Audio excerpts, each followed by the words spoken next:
حضرت موسیٰ علیہ السلام کو طور پر جاتے تھے اور ان کی اللہ رب العزت سے ہم کلامی ہوتی تھی. آپ سوچئے یہ کیسی عجیب جو ہے نعمت تھی جو اللہ نے ان کو عطا فرمائی، دنیا میں ہم کلامی کا شرف عطا فرمایا. تو ایک مرتبہ موسیٰ علیہ السلام نے سوچا کہ میں اللہ تعالیٰ سے کوئی خاص بات پوچھتا ہوں. عرض کیا اے اللہ مجھے کوئی ایسی بات بتائیے کہ جو بس خاص میرے لیے ہو اور وہ میں کروں.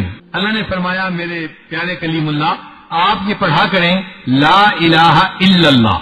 یا اللہ یہ تو وہ کلمہ ہے جو ساری مخلوق پڑھتی ہے، ہر ایمان لانے والا پڑھتا ہے، اس میں کون سی خاص بات ہے؟ فرمایا اے میرے پیارے پیغمبر اسلام اگر 7 زمینوں اور 7 آسمانوں کو ایک پلڑے میں رکھ دیا جائے اور میرے اس کلمے کو دوسرے پلڑے میں رکھ دیا جائے تو میرا کلمہ ان تمام سے بھاری ہو جائے. تو یہ کلمہ ایسا عجیب ہے کہ 14 طبق اس کے سامنے ہلکے ہیں. یہاں سالک کے ذہن میں سوال پیدا ہوتا ہے کہ آخر 7 زمین اور 7 آسمانوں سے یہ کلمہ بھاری کیسے بن گیا؟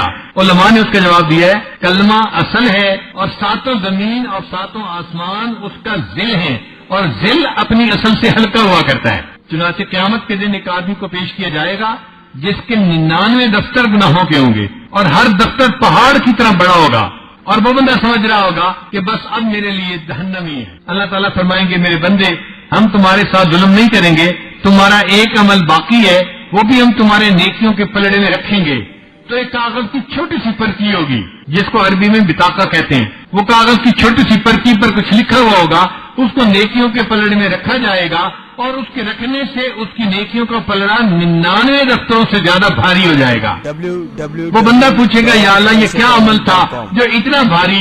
اس کو بتایا جائے گا کہ تو نے جو کلمہ پڑھا تھا وہ کلمے کا عمل ہم نے رکھا اور وہ تیرے سب گناہوں سے زیادہ بھاری ہو گیا. یہ جو لا الہ الا اللہ ہے نا اس کے 12 حروف بنتے ہیں.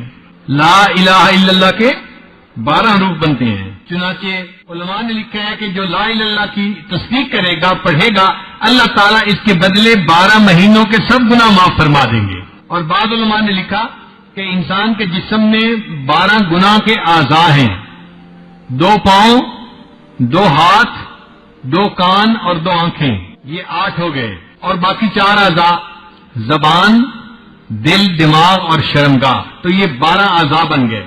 تو جو بندہ کلمے کا ورد کرتا ہے اس کے 12 حروف کے صدقے اللہ تعالیٰ اس کے 12 اعضاء کے کیے ہوئے سب گناہوں کو معاف فرما دیتے ہیں. جہنم کے 7 دروازے ہیں، لہا 7 ابواب قرآن مجید میں ہے، اس کے اللہ نے 7 دروازے بنائے ہیں. اور کلمے کے جو الفاظ ہیں وہ 7 بنتے ہیں، لا الہ الا اللہ محمد الرسول اللہ.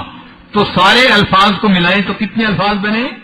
7 الفاظ بنے. تو جس بندے نے 7 الفاظ پر مشتمل یہ کلمہ پڑھ لیا اللہ اس کے بدلے اس کے لیے جہنم کے 7 دروازوں کو بند کر دیں گے اور وہ انسان جہنم میں نہیں جائے گا.